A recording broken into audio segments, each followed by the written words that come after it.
Hello everyone. Today I will explain how to contact Uber customer service. If you are a rider or passenger, the best way to get help is through the Uber app. Open the app on your phone and tap the account icon. From there, tap Help. You will see a list of your recent trips. Select the trip that has the issue, or choose a general topic if it is not trip related. Follow the steps on the screen and describe your problem. Uber support will reply directly in the app or by email. You can also use the online help center. Open your browser and go to the Uber Rider Help Center. You can read helpful articles or log in to your account to submit a support ticket.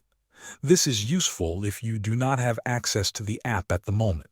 If you are a driver or a delivery person, Uber provides additional support options. Drivers can access 24/7 phone support directly from the Uber Driver app. Open the app, tap Help, navigate to your issue, and look for the blue phone icon. Tap it to call a trained support agent who can help you in real time. Drivers and delivery people can also search online for an Uber customer service phone number available in their region and call that number for assistance. Thanks for watching.